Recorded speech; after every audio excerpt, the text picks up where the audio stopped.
Welcome to our channel. నేను మీ లక్ష్మణ్. ప్రస్తుతం అంతా పట్టున్నారు ప్రముఖ రియల్ ఎస్టేట్ ఎక్స్పర్ట్ రవిప్రకాష్ గారు. నమస్తే అండి. నమస్తే అండి. సో అమరావతి దేశం చూపే కాదు, ప్రపంచంలో ఉన్న తెలుగు వాళ్ళు అక్కడ ఇన్వెస్ట్ చేయాలనుకునే వాళ్ళందరూ చూపు ఇప్పుడు అమరావతి వైపే ఉంది.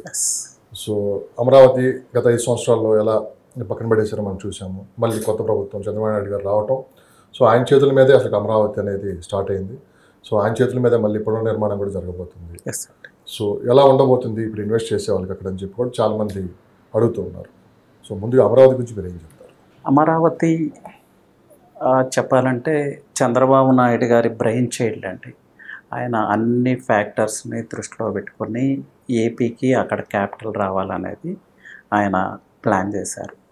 అమరావతి అనేది ఒక వండర్ఫుల్ సిటీ అండి, వరల్డ్ క్లాస్ సిటీ అని చెప్పొచ్చు. ఎలా అంటే సింగపూర్ గవర్నమెంట్ రిలేటెడ్ అసోసియేట్స్ దాన్ని ప్లాన్ చేయటం జరిగింది. 35,000 ఏకర్స్ ఆఫ్ ల్యాండ్ రైతులు ఇచ్చున్నారు. అలాగే గవర్నమెంట్ ల్యాండ్ 15,000 ఏకర్స్ ఉంది.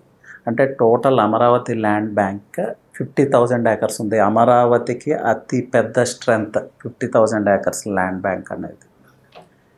డిజైన్ కూడా వరల్డ్ క్లాస్ డిజైన్. 7 సిటీస్ వస్తాయి with in the core reason. With in the core reason అంటే 200 స్క్వేర్ కిలోమీటర్స్లో హెల్త్ సిటీ అని, ఎంటర్టైన్మెంట్ సిటీ అని. ఇది ఇలా ఎందుకు డిజైన్ చేశారంటే ఎక్కడా కూడా కంజెషన్ లేకుండా, ఎక్కడా కూడా మిక్సింగ్ లేకుండా ఏ సిటీకి ఆ సిటీ డివైడ్ చేయడం జరిగింది. ఇది ఇంటర్నేషనల్ స్టాండర్డ్స్తో డిజైన్ చేయడం జరిగింది. ఇది అనుకున్నట్టు ఎగ్జిక్యూట్ చేస్తే మాత్రం సింగపూర్ ఆఫ్ ఇండియా లేకపోతే అలా పోల్చొచ్చు దాన్ని. ఒక ఎకనామిక్ ఇంజన్ లాంటి సిటీ అయితే క్రియేట్ అవుతుంది. But it takes some time అండి. మనం ఇక్కడ అబ్జర్వ్ చేయాల్సింది ఏంటంటే డెవలప్మెంట్ అనేది ఎప్పుడు కూడా ఓవర్ నైట్ జరగదు. It takes some time. నిర్మాణానికి 400 సంవత్సరాలు పట్టింది. ఇప్పుడు కూడా అంతే కదా. ఇప్పుడు కొంచెం టెక్నాలజీ మారింది కాబట్టి మేబీ 15 years, 20 years, 30 years. మన హైదరాబాద్ తీసుకుంటే long term good government 25-30 years నుంచి అందరూ కృషి చేస్తే ఈ లెవెల్కి వచ్చాం. అమరావతి కూడా అంతే. Long term good governance, visionary leaders కావాలి. అలా జరిగితే మాత్రం అద్భుతమైన సిటీగా అమరావతి ప్రపంచంలోనే ఒక అద్భుతమైన సిటీ అవుతుంది. అసలు సిటీ కన్స్ట్రక్ట్ చేయటం సాధ్యమా అని వాదించే వాళ్ళు కూడా కొంతమంది ఉన్నారు. దానికి నా సమాధానం ఏంటంటే కొత్త సిటీస్ కన్స్ట్రక్ట్ చేయటమే ప్రజెంట్ ట్రెండ్. లాస్ట్ 10-15 years నుంచి మనం చాలా సిటీస్ చూస్తున్నాం. మన ఇండియాలోనే గిఫ్ట్ సిటీ, నాగసాకి సిటీ, ఇలా చాలా సిటీస్ కన్స్ట్రక్ట్ చేశాము. దుబాయ్, సింగపూర్ మనకన్నా తక్కువ రిసోర్సెస్తో వాళ్ళు కన్స్ట్రక్షన్ చేయడం జరిగింది. ఇవాళ అవి వరల్డ్నే అట్రాక్ట్ చేస్తున్నాయి. దుబాయ్ అనేది రియల్ ఎస్టేట్ డెస్టినేషన్ అయింది వరల్డ్కి. అలాగే అమరావతి కూడా ఇట్స్ పాసిబుల్ అంటే, కాకపోతే long term good governance and అందరి సపోర్ట్, సెంట్రల్ గవర్నమెంట్ సపోర్ట్ కావచ్చు, ఇంటర్నేషనల్ ఏజెన్సీస్ సపోర్ట్ కావచ్చు, డెఫినెట్గా అమరావతి అయితే ఒక మంచి సిటీ అవుతుంది. ఇక రియల్ ఎస్టేట్ ఇన్వెస్ట్మెంట్ పార్ట్కి వస్తే అమరావతిలో రియల్ ఎస్టేట్ ఇన్వెస్ట్మెంట్ చేయాలి అనుకుంటే మీకు బ్యాకప్ ఉండాలండి. అంటే లాంగ్ టర్మ్ ఇన్వెస్ట్మెంట్ అనే దృష్టిలో పెట్టుకునే చేయండి. ఈరోజు ఇన్వెస్ట్ చేసాము 1 year 2 yearsలో రిజల్ట్స్ రీప్ చేద్దామని ఆశించి అయితే చేయొద్దు. రావు అని నేను అనట్లేదు, there is scope. But long term investment దృష్టిలో చేస్తే మీరు సేఫ్ సైడ్ ఉంటారు. ఎందుకు అంటే డెవలప్మెంట్ అనేది ఇప్పుడే స్టార్ట్ అయింది. స్టెప్ బై స్టెప్ జరుగుతుంది డెవలప్మెంట్, ఎప్పుడు కూడా ఓవర్ నైట్ జరగదు. రియల్ ఎస్టేట్ పారామీటర్స్ని ఒకసారి అబ్జర్వ్ చేద్దాం. అంటే రియల్ ఎస్టేట్ ల్యాండ్ ప్రైజెస్ పెరగాలి అంటే ఏ ఫ్యాక్టర్స్ కావాలి? ఫస్ట్ థింగ్ లొకేషన్, నెక్స్ట్ కనెక్టివిటీలో కూడా మల్టిపుల్ కనెక్టివిటీ ఉండాలి. అలాగే managed highways, inner ring road, ORR ఏదో ఒకటి ఉండాలి. అలాగే అక్కడ ఎంప్లాయ్మెంట్ ఉండాలి, ఎంప్లాయ్మెంట్ స్కోప్ ఉండాలి. ఎంప్లాయ్మెంట్ స్కోప్ అది స్లోగా వస్తుంది, ఎట్ ఏ టైం రాదు కదా. ఐటీ కావచ్చు, ఫార్మా కావచ్చు, ఆర్టిఫిషియల్ ఇంటెలిజెన్స్ కావచ్చు, ఇండస్ట్రియల్ హబ్స్ కావచ్చు, మ్యానుఫ్యాక్చరింగ్ జోన్స్ కావచ్చు, ఏదో ఒకటి అక్కడ రావాలి. అన్ని చోట్ల ఐటీ వస్తుందని నేను అనట్లేదు. సంథింగ్ ఎంప్లాయ్మెంట్ సృష్టించగల ఇండస్ట్రీ అక్కడ రావాలి. దానికోసం గవర్నమెంట్ ఆల్రెడీ ఎఫర్ట్స్ పెడతా ఉంది. అలాగే పాపులేషన్ ఈజ్ వెరీ ఇంపార్టెంట్ అండి. ఇప్పుడు మన హైదరాబాద్ తీసుకుంటే ఇయర్లీ 5,000 పాపులేషన్ ఇక్కడికి మైగ్రేట్ అవుతున్నారు. అంటే అర్బన్ పాపులేషన్ పెరుగుతూ ఉంది, డెన్సిటీ కూడా పెరుగుతూ ఉంది. Urban population and population density directly related to land prices. ఇప్పుడు అమరావతిలో ల్యాండ్ ప్రైజెస్ పెరగాలంటే అగైన్ పాపులేషన్ పెరగాలి, పాపులేషన్ డెన్సిటీ కూడా పెరగాలి. అలాగే ఇన్ఫ్రాస్ట్రక్చరల్ చేంజెస్, ఎలివేటెడ్ కారిడార్స్ కావచ్చు, కనెక్టింగ్ రోడ్స్ కావచ్చు, ఆ కోర్ రీజియన్లో డెవలప్మెంట్స్ కావచ్చు, ఇవన్నీ జరగాలి. ఇవి జరుగుతూ ఉంటే వాటికి ప్యారలల్గా ల్యాండ్ ప్రైజెస్ పెరుగుతాయి. వీటన్నిటిని బీట్అవుట్ చేసి పెరిగే ల్యాండ్ ప్రైజెస్ స్టాండ్ ఆన్ అవ్వు, స్టిక్ ఆన్ అవ్వు. At some point of time మళ్ళీ డౌన్ ట్రెండ్లోకి వస్తాయి. సో ఆ రిస్క్ బేరింగ్ క్యాపబిలిటీ మీకుంటే కోర్ రీజియన్లో ఇన్వెస్ట్ చేసుకోండి, లేకపోతే ఆ 29 విలేజెస్ ఏవైతే ఉన్నాయో అక్కడ ఇన్వెస్ట్ చేసుకోండి. ఒక 10 years మర్చిపోండి. లేదు, ఆ రిస్క్ బేరింగ్ కెపాసిటీ నాకు లేదు, నాకు ఇమీడియట్ రిజల్ట్స్ కావాలి, 3 yearsలో 4 yearsలో నాకు ఏదైనా అవసరం రావచ్చు, నేను సేల్ చేసుకోవాలి అంటే దానికి కూడా ఒక ఆప్షన్ ఉంది. అమరావతి లొకేషన్ ఒకసారి అబ్జర్వ్ చేయండి. విజయవాడ గుంటూరుకి మిడిల్లో ఉంటుంది. ఇండియాలోనే booming 2 tier cities Vijayawada and Guntur, potential cities, business cities. So Vijayawada చుట్టుపక్కల ఇన్వెస్ట్ చేసుకోండి. మీరు చాలా మంచి ప్లేసెస్ ఉన్నాయి. 20,000 25,000లో మీకు మంచి రేరా అప్రూవ్డ్ లేఅవుట్స్లో ఫ్లాట్స్ దొరుకుతున్నాయి, రెడీ టు కన్స్ట్రక్ట్ అన్నట్టు. లేదు ఇంకొంచెం వెయిట్ చేయగలనంటే ఎయిర్పోర్ట్ సరౌండింగ్స్, గన్నవరం లాంటి ప్లేసెస్ ఉన్నాయి. ఇలా చాలా ప్లేసెస్ ఉన్నాయి. అలాగే బందర్ రోడ్డు తీసుకుంటే మచిలీపట్నం వరకు, ఈరోజు మచిలీపట్నం పోర్ట్ డెవలప్ అవుతూ ఉంది. అక్కడ వరకు మనం ఒక మంచి లొకేషన్ ఐడెంటిఫై చేసి as per your budget requirements మీరు ఇన్వెస్ట్ చేసుకోవచ్చు. అలాగే గుంటూరు గురించి అందరికీ తెలిసిందే, potential city, automobile city, financial city, state మొత్తానికి ఫైనాన్షియల్ హబ్ లాంటిది గుంటూరు. అక్కడి నుంచే చాలా ఇండస్ట్రీస్కి ఫైనాన్స్ వస్తూ ఉంటుంది. గుంటూరు చుట్టుపక్కల ఇన్వెస్ట్ చేసుకోండి, రీజనబుల్ ప్రైజెస్లో ఉన్నాయి. ఈ విజయవాడ గుంటూరు దగ్గర మీరు ఇన్వెస్ట్ చేసుకున్నప్పుడు ఏమవుతుందంటే, రియల్ ఎస్టేట్లో వన్ థింగ్ మనం అర్థం చేసుకోవాలంటే రిపిల్ ఎఫెక్ట్ అనేది ఉంటుంది. రిపిల్ ఎఫెక్ట్ అంటే ప్రజెంట్ మనం ఈ కాలనీలో ఉన్నాం. ఈ కాలనీ నేమ్ బిఎన్ఆర్ హిల్స్లో మీకు ఫ్లాషీ బిల్డింగ్స్ వస్తే, ఇక్కడ మంచి ఇన్ఫ్రాస్ట్రక్చర్ వస్తే పక్కన ఉన్న కాలనీస్లో కూడా ప్రైజెస్ పెరుగుతాయి. ఎందుకంటే దీని రిపిల్ ఎఫెక్ట్ అక్కడ ఉంటుంది. ఇది అర్థం అవటం కోసం ఎగ్జాంపుల్ లాగా చెప్తున్నాను. అలాగే అమరావతి డెవలప్ అవుతూ ఉంటే ఆ రిపిల్ ఎఫెక్ట్ విజయవాడ మీద ఉంటుంది, గుంటూరు మీద ఉంటుంది. అమరావతి డెవలప్ అవుతుందంటే విజయవాడలో ల్యాండ్ ప్రైజెస్ పెరుగుతాయి, గుంటూరులో ల్యాండ్ ప్రైజెస్ పెరుగుతాయి. ఇంకా చాలా 2 tier సిటీస్ ఉన్నాయి అక్కడ. తెనాలి లాంటి సిటీస్ ఉన్నాయి, అవనిగడ్డ లాంటి సిటీస్ ఉన్నాయి. అలాగే విజయవాడకి అటాచ్డ్గా పేరుకే విలేజెస్ కానీ విజయవాడలో మిక్స్ అయిపోయిన విలేజెస్ ఉన్నాయి. స్కోప్ ఆఫ్ ఇన్వెస్ట్మెంట్ చాలా ఉంది. అలా ఇన్వెస్ట్ చేసుకోండి.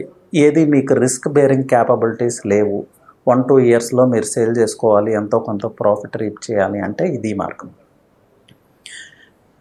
ఇంకొక ప్రికాషన్ కూడా తీసుకోవాలండి. అమరావతి క్యాపిటల్గా అనౌన్స్ చేసిన తర్వాత, లేదంటే మళ్ళీ చంద్రబాబు నాయుడు గారు సీఎంగా వచ్చిన తర్వాత ల్యాండ్ ప్రైజెస్ ఒక్కసారిగా బూమ్ అప్ అవటం జరిగింది. ఇదేంటంటే సెంటిమెంటల్ కాన్సెప్ట్. ఏదన్నా ఒక పెద్ద డ్రాస్టిక్ చేంజ్ జరిగినప్పుడు అబ్నార్మల్గా ల్యాండ్ ప్రైజెస్ పెరుగుతాయి. ఇది ఆర్గానిక్ గ్రోత్ కాదు. సో ఈ ప్రైజెస్లో మీరు ఇన్వెస్ట్ చేయాలంటే again the same thing, risk bearing capability, excess money మీ దగ్గర ఉండాలి. కొంచెం ప్రైస్ ఎక్కువైనా ఇన్వెస్ట్ చేసుకోవచ్చు. దీనికి పర్ఫెక్ట్ ఎగ్జాంపుల్, ఇప్పుడు 10,000 ఉందండి స్క్వేర్ యార్డ్. ఈ గవర్నమెంట్ రాకముందు 15,000 అయింది. ఇట్స్ ఓకే, మీరు ఇన్వెస్ట్ చేసుకోండి. కానీ 10,000 40,000 50,000 అయితే మిడిల్ క్లాస్ వాళ్ళు, అప్పర్ మిడిల్ క్లాస్ వాళ్ళు don't invest. HNIs they can invest. వాళ్ళు ఏంటంటే నెక్స్ట్ జనరేషన్ కోసం కొంటారు కాబట్టి ఆ రిస్క్ బేరింగ్ క్యాపబిలిటీ వాళ్ళకు ఉంటుంది కాబట్టి వాళ్ళు ఇన్వెస్ట్ చేసుకోవచ్చు. సో ఎక్కడ ఇన్వెస్ట్ చేయాలి, ఎక్కడ ఇన్వెస్ట్ చేయకూడదు అనేదే ఇంపార్టెంట్. అమరావతిలో ఇన్వెస్ట్ చేయకూడదు అనే ఫ్యాక్టర్ లేనే లేదు. ఎందుకంటే అమరావతి ఇప్పుడైతే పర్మనెంట్ క్యాపిటల్ ఆఫ్ ఏపీ. ఇది ఇంకా మారటం అనేది జరగని పని. 2017లో అమరావతి అనౌన్స్ చేసిన తర్వాత 2019లో జరిగిన పరిణామాలు, సో మళ్ళీ రేపొద్దున ఏమైనా చేంజెస్ చేసే అవకాశం ఏమైనా ఉందేమో. అంటే 2017లో ఇన్వెస్ట్ చేసిన వాళ్ళందరూ చాలా పెద్ద ఎత్తున అక్కడ బ్లాక్ అయిపోయారు. ఇప్పుడు అంతా మళ్ళీ సెట్ అయ్యారు. ఇక్కడ 5 years వెయిట్ చేశారు. కొత్త ప్రభుత్వం వచ్చింది, మళ్ళీ చంద్రబాబు నాయుడు గారు ముఖ్యమంత్రి అవటం, వీళ్ళందరూ మళ్ళీ బయటకు వచ్చేసారు. సో కొత్తగా ఇన్వెస్ట్ చేసే వాళ్ళు ఏంటంటే ఇంకా కొంత అనుమానాలతో ఉన్నారు. సో ఈ అనుమానాలు ఇలా ఉండటం కరెక్ట్ అంటారా, లేదు ఇక అమరావతిని భవిష్యత్తులో అక్కడి నుంచి మార్చే అవకాశం లేకుండా దాని మీద కఠినమైన చట్టాలు కూడా తీసుకొని వస్తామని చెప్పి ఇప్పుడు ఉన్న ప్రభుత్వం కావచ్చు, అటు కేంద్ర ప్రభుత్వం కూడా దీని మీద ఒక స్టడీ కూడా చేస్తుంది. సో ఇప్పుడు మీరేమంటారు? ఎస్ అండి, మీరు చెప్పే భయాలు అయితే ఉన్నాయి, కానీ దానికోసమే ఇది ఒకసారి జరిగింది కాబట్టి ఈ క్యాపిటల్ని మళ్ళీ మార్చడానికి అవకాశం లేకుండా ఒక చట్టం తీసుకురావడానికి state government and central government ఇద్దరు కూడా ప్రయత్నం చేస్తున్నాయి. అలాగే క్యాపిటల్ మార్చే కాన్సెప్ట్ని అయితే ప్రజలు హర్షించలేదు, యాక్సెప్ట్ చేయలేదు. సో నెక్స్ట్ టైం ఇంకొక లీడర్ వచ్చినా కూడా ఆ సాహసం అయితే చేయరు కదా. 10 years నష్టపోయాము. ఫస్ట్ 5 yearsలోనేమో కోర్టు కేసులతో నష్టపోయాము. సెకండ్ ఏమో ఆ గవర్నమెంట్ లీడర్ ఆలోచనలు వేరున్నాయి. తప్పు అని మనలేం, ఆయన థాట్ ప్రాసెస్ వేరుంది, కానీ దాన్ని ప్రజలు అయితే హర్షించలేదు. సో ఈవెన్ నెక్స్ట్ టైం ఆయన వచ్చినా కూడా ఆ డ్రాస్టిక్ స్టెప్ అయితే తీసుకోరు. ఎందుకంటే ప్రజలు ఏది కోరుకుంటున్నారో నాయకులు అది చేయడానికే ప్రయత్నం చేస్తారు. మొండిగా నేను అనుకున్నది చేస్తాను అనే కాన్సెప్ట్లోకి అయితే ఇక ముందు వెళ్ళకపోవచ్చు. రాజధాని విషయంలో అది కూడా రాజధాని విషయంలో దానివల్ల నష్టం ఏంటనేది అందరికీ అర్థమైంది. ఇప్పుడు అలాంటి స్టెప్ ఆయన కూడా తీసుకోకపోవచ్చు. ప్లస్ వైజాగ్లో క్యాపిటల్ పెడదాం అనుకున్నారు, వైజాగ్ పీపులే దాన్ని ఇన్వైట్ చేయట్లేదు. తిరుపతి పీపులే ఇన్వైట్ చేయట్లేదు. ఇంకొకటి కర్నూలు విషయానికి వస్తేనండి, ఒక హైకోర్టు పెట్టడాన్ని జ్యుడిషియల్ క్యాపిటల్ అంటాం వీ కాంట్ యాక్సెప్ట్ అండి. చరిత్రలో కూడా ఎక్కడ లేదు. ఒక హైకోర్టు పెడితే క్యాపిటల్ ఎలా అవుతుంది? We have to think. So ఇది 99.9% అయితే మార్పు చెందదు. ఏదన్నా డ్రాస్టిక్గా జరిగితే we can't do anything. Investors ఎటువంటి భయం లేకుండా ఇన్వెస్ట్ చేసుకోవచ్చు, డెఫినెట్గా చేసుకోవచ్చు. బట్ చెప్పాను కదా, రిస్క్ బేరింగ్ క్యాపబిలిటీస్ ఉంటే ఒకలాగా, లేదు షార్ట్ టర్మ్లో మిడ్ టర్మ్లో 2-3 yearsలో నేను ఎగ్జిట్ అవ్వాలి అంటే ఒకలాగా ఆ ప్రికాషన్స్ అయితే 50 రోజుల్లో కానీ మనం గమనించామంటే అమరావతికి అన్ని మంచి శుభ సూచనలు కూడా కనిపిస్తున్నాయి. ఎందుకంటే 15,000 కోట్లు కేంద్ర ప్రభుత్వం కేటాయించడం, ఫండింగ్ అమరావతికి రింగ్ రోడ్డు 184 కిలోమీటర్లు అనుకుంటా ఔటర్ రింగ్ రోడ్. ఎందుకంటే హైదరాబాద్ కంటే పెద్ద రింగ్ రోడ్ అది. అవును. సో ఔటర్ రింగ్ రోడ్ కూడా సొంత నిధులతో వాళ్ళు నిర్మిస్తాను చేస్తున్నారు. ప్లస్ ఔటర్ రింగ్ రోడ్ అనేది బిగ్గెస్ట్ ఇన్ఫ్రాస్ట్రక్చర్ కదా. హైదరాబాద్కి రావడానికే చాలా కాలం పట్టింది. అమరావతి అదృష్టం ఇనిషియల్ స్టేజ్లోనే వస్తుంది. So great thing. ఇప్పుడు ప్రజలు ఏంటంటే చాలా మంది కోర్ క్యాపిటల్ ఏరియాలో ఇప్పుడు ఎక్కువ మంది ఇన్వెస్ట్ చేయడానికి చూస్తున్నారు, కానీ మీరు అన్నట్లు అక్కడ అందుబాటు ధరలు అయితే లేవు. 10,000 కాస్త 40,000 50,000. అవునండి. మిడిల్ క్లాస్ పీపుల్ అయితే అక్కడ ఎవరు ఇన్వెస్ట్ చేయలేరు. కాస్త వెయిట్ చేయగలం, మా దగ్గర కొంత డబ్బే ఉంది అనేది ఏంటంటే అమరావతికి కోర్ క్యాపిటల్కి కొంచెం దూరం వెళ్ళి ఇన్వెస్ట్ చేస్తున్నారు. సో అది కూడా మేము ఇంకా అంత అమౌంట్ కూడా లేదనే వాళ్ళు ఏంటంటే ఇంకొక 40-50 కిలోమీటర్ల దూరం వెళ్తున్నారు. సో వాళ్ళకి ఇంకో ప్లస్ ఏంటంటే ఈ రింగ్ రోడ్డు. ఈ రింగ్ రోడ్డు హైదరాబాద్కి వచ్చినప్పుడు చాలా మంది దాన్ని ఏ విధంగా చూసారో మనం చూసాం. తర్వాత ఇప్పుడు హైదరాబాద్లో కన్నా రింగ్ రోడ్ చుట్టూ ఉన్న భూముల వల్లే బాగా ఆశపడలేదు, అంతే కదా. సో భవిష్యత్తులో అమరావతి రింగ్ రోడ్ రావటం, ఇది కంప్లీట్ అయితే అక్కడ చుట్టుపక్కల ఇన్వెస్ట్ చేసే వాళ్ళకి సో మంచి అప్రిషియేషన్ అనేది ఎలా ఉంటుందంటే? డెఫినెట్గా మంచి అప్రిషియేషన్ ఉంటుందండి. అమరావతికి రింగ్ రోడ్ రావటం అనేది చాలా మంచి పరిణామం. ఎందుకంటే పెద్ద సిటీస్కి కూడా ఔటర్ రింగ్ రోడ్ రావడానికి చాలా టైం పట్టింది.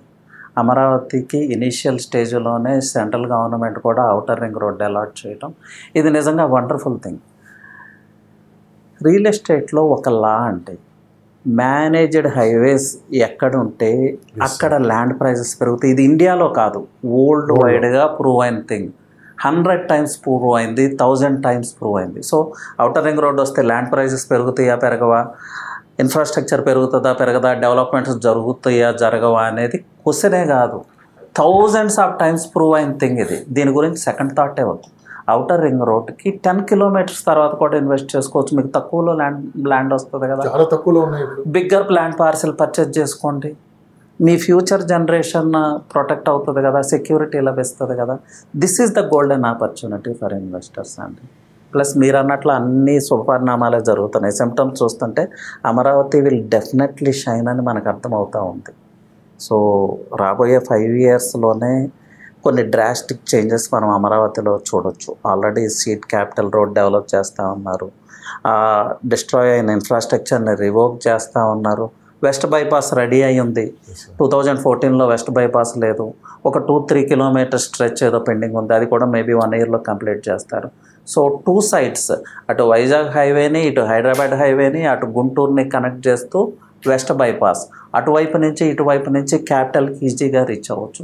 Again connectivity is important thing in real estate. Plus ఇక్కడ చాలా ఇంపార్టెంట్ ఫ్యాక్టర్ అండి. సౌదీ అరేబియా లాంటి కంట్రీస్ తీసుకుంటే వాళ్ళకి first wealth resource oil. Next వాళ్ళు దేని మీద ఆధారపడుతున్నారో తెలుసా అండి మీకు? ల్యాండ్స్ మీద. పెద్ద పెద్ద ల్యాండ్ పార్సల్స్ ఎక్వైర్ చేసి అక్కడ ఇన్ఫ్రాస్ట్రక్చర్ డెవలప్ చేసి అక్కడ ల్యాండ్స్ని వాళ్ళు సేల్ చేస్తూ ఉన్నారు. చంద్రబాబు నాయుడు గారు కూడా అదే ప్లాన్లో ఉన్నారు. 6,000 ఏకర్స్ ల్యాండ్ పార్సల్ ఆయన పెట్టుకున్నారు. ఎందుకంటే ఆఫ్టర్ ఇన్ఫ్రాస్ట్రక్చర్ తర్వాత ఆ ల్యాండ్ పార్సల్స్ని ఎకనామిక్ ఇంజన్స్ కను సేల్ చేయగలిగితే ఈ డెవలప్మెంట్స్ చేయడానికి కావాల్సిన funds, self sufficient city Amaravati. So real estate మీదే సిటీ నిర్మించబోతున్నారు. అలాంటప్పుడు రియల్ ఎస్టేట్ ఎలా స్లో డౌన్ అవుతుంది? రియల్ ఎస్టేట్ బేస్గానే అమరావతి సిటీ నిర్మించబోతున్నారు. ఇది చాలా important thing. So real estate ఇన్వెస్టర్స్కి అమరావతి ప్యారడైజ్ లాంటిది. But these precautions should be taken. ఎక్కడైనా ఇన్వెస్ట్ చేసినా కానీ ప్రాబ్లం లేదు, ఎక్కడైనా ఇన్వెస్ట్ చేసుకోవాలి. సార్ ఇంకొకటి, భవిష్యత్తులో అమరావతి ఆర్టిఫిషియల్ ఇంటెలిజెన్స్ సిటీగా, వరల్డ్లోనే నెంబర్ 1 సిటీగా తీర్చిదిద్దుబోతున్నారని బయట వినిపిస్తున్న మాట. ఎందుకంటే అక్కడ విజన్ ఉన్న నాయకుడు, CEO, రాష్ట్ర ముఖ్యమంత్రి, ప్రూవెన్ లీడర్ అండ్ వరల్డ్ లో ప్రతి ఒక్కరికి తెలిసిన వ్యక్తి చంద్రబాబు నాయుడు గారు ముఖ్యమంత్రిగా ఉన్నారు. సో ఆయన విజన్ కూడా ఏంటంటే అలానే ఉందని చెప్పుకోవడానికి. సో భవిష్యత్తు అమరావతి ఆర్టిఫిషియల్ ఇంటెలిజెన్స్ సిటీగా డెవలప్ చేస్తారంటే అండి.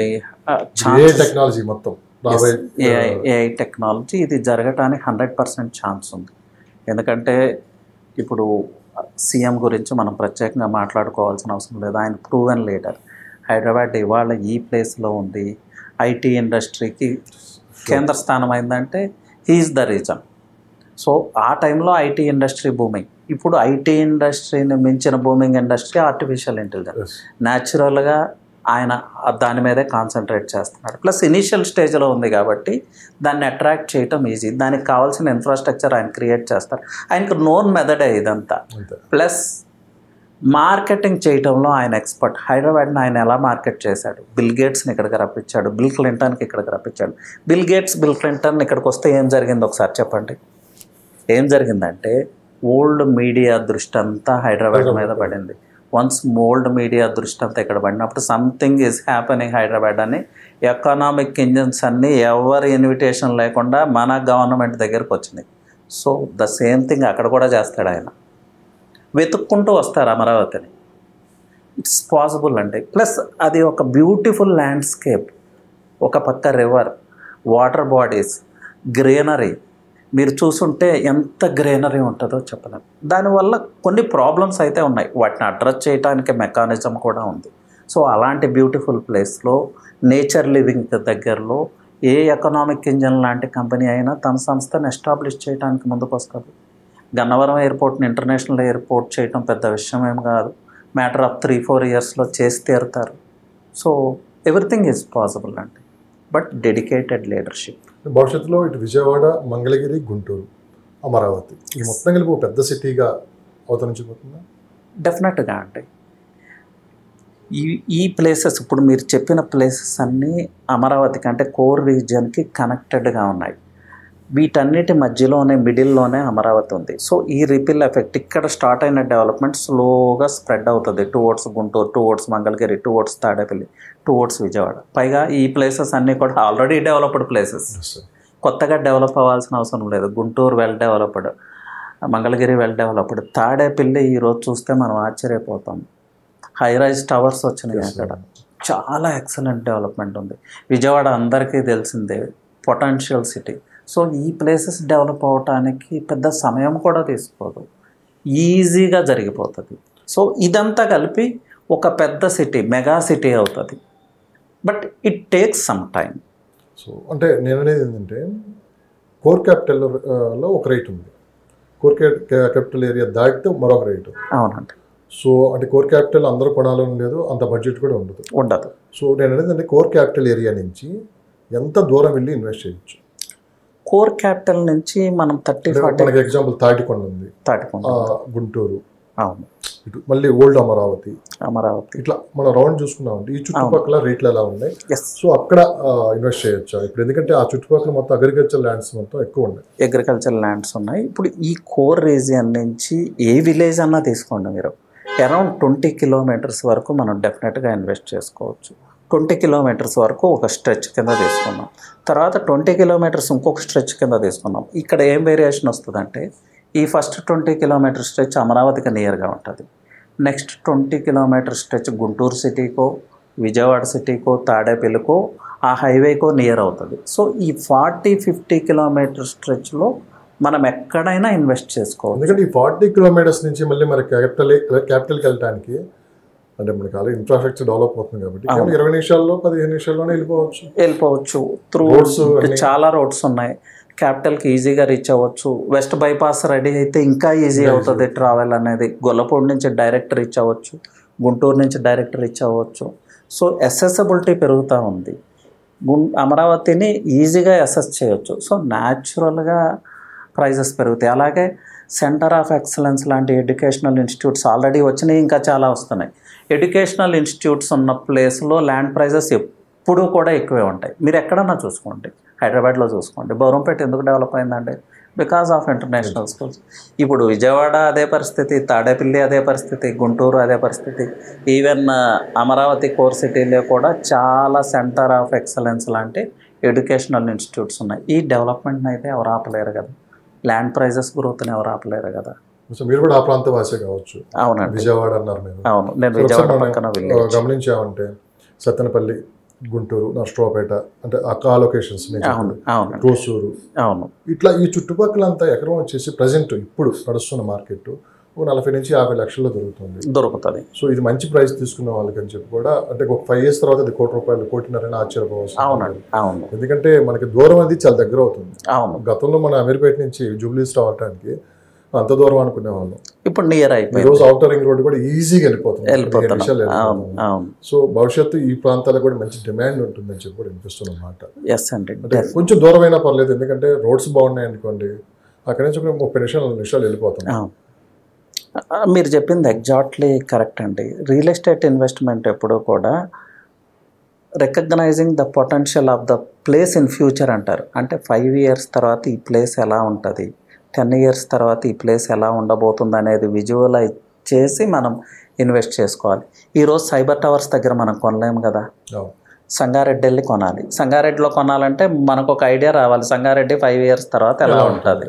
The same with Vijayawada, Narasaraopet కావచ్చు, మీరు చెప్పిన ప్లేసెస్ అన్ని 5 years తర్వాత అవి ఎలా ఉండబోతున్నాయి అనేది మనం విజువలైజ్ చేయాలి. ఎలాంటి డెవలప్మెంట్స్ అక్కడ రాబోతున్నాయి, ఎలాంటి ఇండస్ట్రీస్ రాబోతున్నాయి, పాపులేషన్ పెరుగుతుందా, ఎంప్లాయ్మెంట్ పెరుగుతుందా, ఈ ఫ్యాక్టర్స్ అన్ని కన్సిడరేషన్లోకి తీసుకుంటే ఇవన్నీ జరుగుతున్నాయి. కాబట్టి ఈరోజు 50 lakhs కొంటే ఆ రోజు మేబీ 80 lakhs ఉండొచ్చు, 90 ఉండొచ్చు, 1 crore ఉండొచ్చు. గ్రోత్ అయితే 100% ఉంటుంది. ప్లస్ ఇంకొక అద్భుతమైన అవకాశం ఏంటంటే మీరు 200 square yards కొనే బదులు 1 acre ఆఫ్ ల్యాండ్ అక్కడ పర్చేజ్ చేసుకోవచ్చు కదా, 1/2 acre of the land purchase చేసుకోవచ్చు కదా. వన్స్ ఇమాజిన్ అండి, 5 years 10 years తర్వాత 1 acre ఆఫ్ ల్యాండ్కి ఓనర్ అంటే is a VIP in this country. ఇక్కడ ఉన్న పాపులేషన్ డెన్సిటీకి ఏకర్స్ అని ఆల్రెడీ మర్చిపోయారు. 1 acre of the land owner అంటే ఎలా ఉంటుందో చూడండి. సో ఈ ఛాన్స్ని అయితే అందరూ యూటిలైజ్ చేస్తారు. అమరావతిలో వచ్చింది. హైదరాబాద్ అంటే కష్టం. హైదరాబాద్కి 80 నుంచి 100 కిలోమీటర్ పరిధిలో ఎకరం కొనాలంటే అంత ఈజీ అయితే కొనే పరిస్థితి లేదు, అవైలబిలిటీ కూడా లేదు, ఉన్నా కూడా కనెక్టివిటీ ఉండదు. ఇది ఒక ప్రాబ్లం. కానీ ఇప్పుడు అమరావతిలో 50 kilometers పరిధిలో మొత్తం 40 లక్షలు, 35 లక్షలు, అవును, 50 లక్షల నుంచి లేదు. 50 లక్షల్లో 1 acre కొనుక్కోవచ్చు. ఒక 3 years తర్వాత ఇదే ఎకరా 1 crore అవుతుందో, 1 crore అవుతుంది, 2 crores అవుతుంది. ప్లస్ బిగ్గర్ ల్యాండ్ బ్యాంక్ ఎప్పుడు అంటే మనం ఓన్లీ ప్రైస్ పాయింట్ ఆఫ్ వ్యూలో కూడా చూడకూడదు. 1 acre ఆఫ్ ల్యాండ్ ఉంటే మీరు ఎలాంటి కన్స్ట్రక్షన్ చేయవచ్చో చూడండి. దానిలో ఒక కమర్షియల్ కన్స్ట్రక్షన్, ఒక అపార్ట్మెంట్ కన్స్ట్రక్షన్ చేస్తే మీ తర్వాత 3-4 generations ఆ ఇన్కమ్తో బతికేయచ్చు. Forget about land price, scope చూడండి ఎంత పెద్దగా ఉంటుందో. ఆ అద్భుతమైన అవకాశం ఇప్పుడు అమరావతిలో ఉంది, డెఫినెట్గా పర్చేజ్ చేసుకోవచ్చు. సార్, అమరావతికి ఔటర్ రింగ్ రోడ్ వచ్చింది, అవును, హైదరాబాద్కి త్రిబుల్ అవర్ వస్తుంది. అమరావతికి హైదరాబాద్కి డిస్టెన్స్ తగ్గుతుంది అనుకుంటున్నా ఈ చూస్తుంటే. తగ్గుతుంది. ఇప్పుడు అంటే మనకి 4 hours జర్నీ కార్లో వెళ్తే, బస్సులో వెళ్తే 5 hours ఉంది. అవును. ఎందుకంటే విజయవాడ వెళ్ళాలంటే డైరెక్ట్గా మనం కాకుండా ఇప్పుడు అమరావతిని సపరేట్గా ఒక రోడ్డు 90 kilometers డిస్టెన్స్ తగ్గించడానికి ఒక రోడ్డు కూడా నిర్మిస్తున్నారు. అవును. ఎస్. సో ఎలా ఉంటుంది సార్ విజయవాడ హైవే మొత్తం మీద ఈ చివరి నుంచి అటు నందిగాం దాకా తీసుకున్నాం? ఎస్, విజయవాడ హైవే ఒక మంచి గేమ్ చేంజర్ కోసం చాలా కాలం నుంచి ఎదురు చూస్తాం. ఇప్పుడు గేమ్ చేంజర్ వచ్చింది. మీరు ఈ మధ్య విజయవాడ హైవే విజిట్ చేసి ఉంటే ఎంత స్పీడ్గా హైవే ఎక్స్పాన్షన్ జరుగుతుందో చూసారు. ప్లస్ అటువైపు నుంచి కూడా వర్క్స్ జరుగుతూ ఉన్నాయి. డిస్టెన్స్ తగ్గిపోతూ ఉంది. డిస్టెన్స్ కన్నా ముఖ్యంగా ట్రావెల్ టైం తగ్గుతుంది. ఇప్పుడు 4 hours 5 hours అని మనం అంటున్నాము. 2 hours ట్రావెల్ చేస్తాం. డిస్టెన్స్ అదే ఉండొచ్చు, బట్ ట్రావెల్ టైం తగ్గుతుంది కదా. 5 hours 4 hours అవుతుంది, 4 hours 3 hours అవుతుంది, 3 hours 2 hours అవుతుంది. సో దగ్గర అయిపోయాము. ప్లస్ 2 capitals, తెలంగాణకి ఇది క్యాపిటల్, ఆంధ్రాకి అది క్యాపిటల్, ఫైనాన్షియల్ హబ్ అది. అక్కడి నుంచి చాలా ఫండ్స్ మన హైదరాబాద్కి వస్తూ ఉంటాయి. ఇక్కడ రిసైడ్ చేసే పీపుల్లో 40-50% వాళ్ళే ఉంటారు, మీకు తెలియదు ఏముంది. So Vijayawada highway is going to boom అండి. ఇన్ సింగిల్ వర్డ్లో చెప్పాలంటే Hyderabad highway is going to boom. ఈ 5 years drastic changes. So plus ఇంకొక ఇంపార్టెంట్ థింగ్ చెప్పాలి, సీఎంస్ ఇద్దరు కలిసి కోఆర్డినేట్ చేసుకుంటా వర్క్ చేస్తున్నారు. అబ్జర్వ్ చేశారా? ఇది అంత అద్భుతమైన విషయం. ఆంధ్ర ప్రజల అదృష్టం, తెలంగాణ ప్రజల అదృష్టం అని కూడా సేమ్ గవర్నమెంట్స్ ఉంటే అసలు మనం ఊహించిన చేంజెస్ ఇక్కడ రెండు రాష్ట్రాల్లో చూడొచ్చు. అవునండి, డెఫినెట్గా. ఫైనల్గా చాలా ఎంఎన్సీ కంపెనీలు, రియల్ ఎస్టేట్ చేసే కంపెనీస్ అమరావతి వైపు చూస్తున్నాయి. ఇప్పుడు చాలా మంది అక్కడ వెంచర్స్ కూడా వేస్తున్నారు. అవును. సో వాళ్ళ కార్యకలాపాలు మొత్తం ఇక్కడ ప్రారంభించడానికి సిద్ధంగా ఉన్నారు. వన్స్ వీళ్ళుగానే ఎంటర్ అయితే ఇంకా భూముల రేట్లు పెరగటమే కానీ తగ్గేది అయితే ఉండదని చెప్పి కూడా చాలా మంది డిస్కషన్ చేస్తున్నారు. సో ఇప్పుడే ఇదే రైట్ టైం, ఇప్పుడే కొని పెట్టుకున్నామంటే కాస్త తక్కువ రేట్లో వస్తాయని చెప్పి కూడా చాలా మంది అక్కడ ఇన్వెస్ట్ చేస్తున్నారు. సో పెద్ద కంపెనీస్ షిఫ్ట్ అవటం వల్ల ఏంటి సార్?